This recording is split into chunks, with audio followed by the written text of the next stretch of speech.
Okay, now let's move on to the first application of Gauss law, that is finding the electric field intensity due to a uniformly charged spherical shell or a hollow sphere.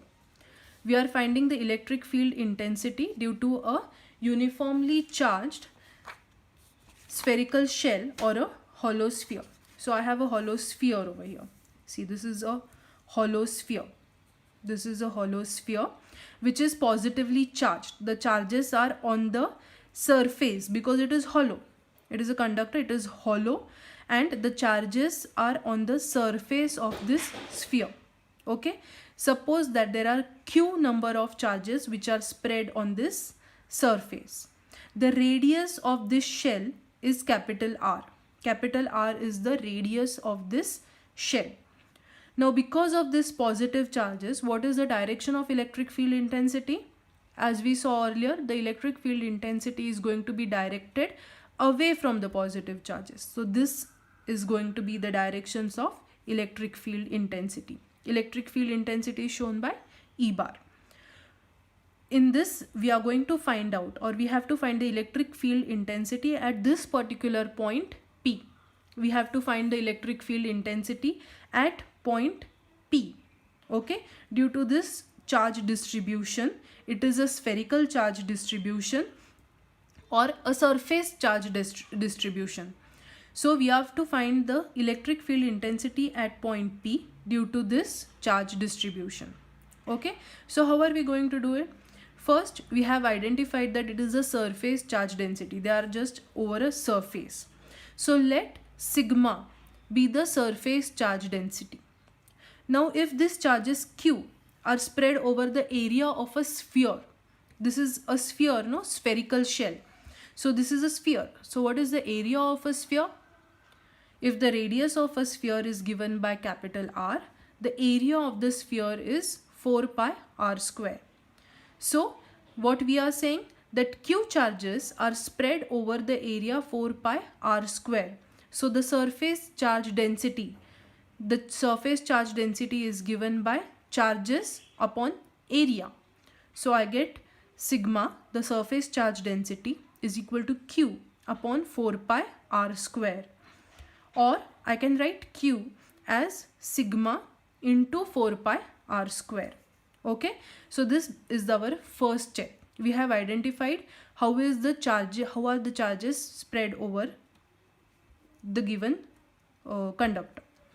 Now what is the second step? We have to consider a Gaussian surface.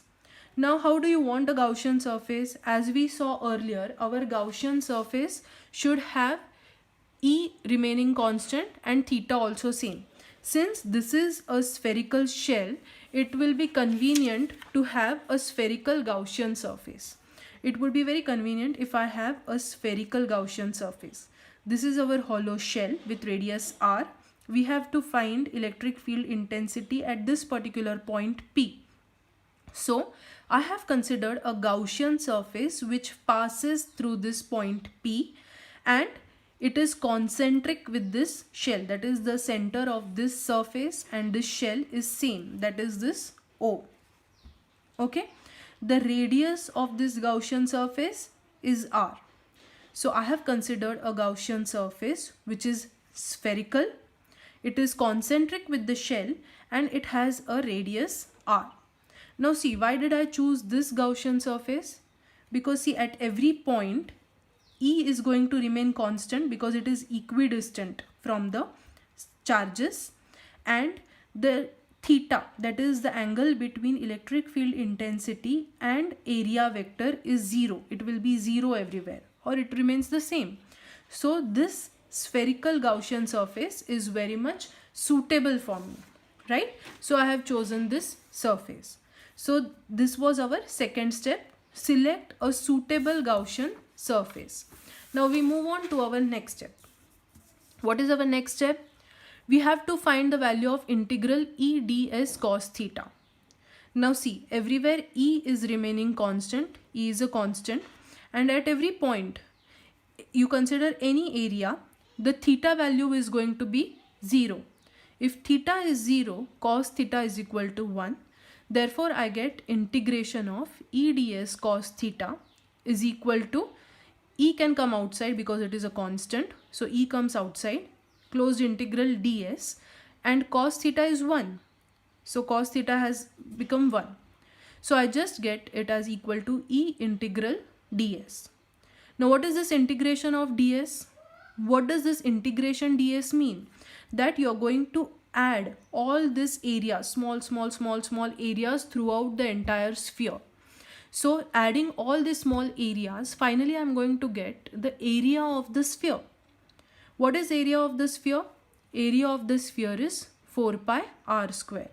So I get this integration of ds as 4 pi r square. Integration of ds as 4 pi r square. Okay.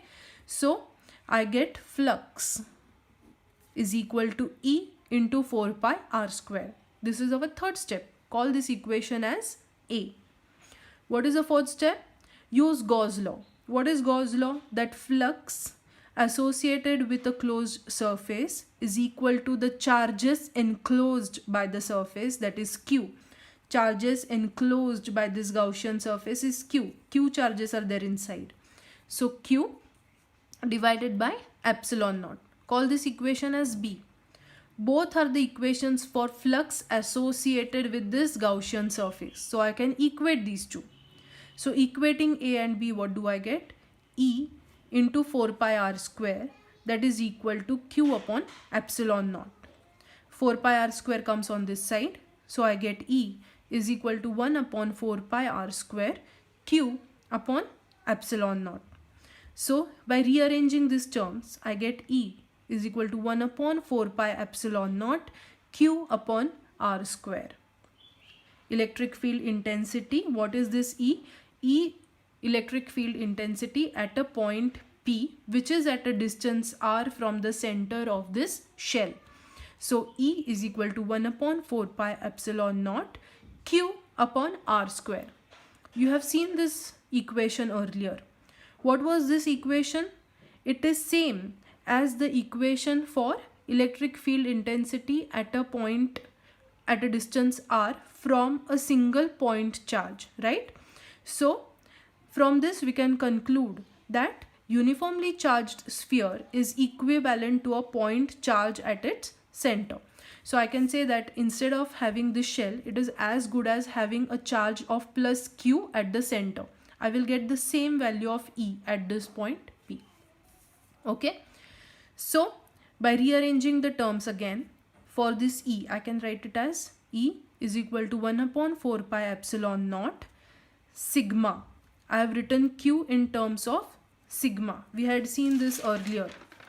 See, in this earlier, we had seen that sigma is equal to Q upon 4 pi r square, or Q is equal to sigma into 4 pi r square. I am just substituting this value of Q. Okay. So I get this 1 upon 4 pi epsilon naught sigma 4 pi r square upon small r square. This is the radius of the shell and this is the location of point P. So 4 pi getting cancelled. I get E is equal to sigma upon epsilon naught r square upon small r square. Okay. Now I have two cases in this. Case 1, where P is on the surface of the sphere. That is, this P is not outside the shell, but it is on the surface of this sphere. So I get small r is equal to r, because this r will be over here. Point P is over here. So small r will be equal to capital R. So E becomes 1 upon 4 pi epsilon naught Q upon r square. Instead of small r, I have put capital R. That is equal to, when these two are equal, they just get cancelled and I get sigma upon epsilon naught. Okay. Case 2, when P is inside the sphere, when point P, this point P is inside the sphere. If I want to find electric field intensity at this particular point P, which is somewhere over in here inside, is it possible?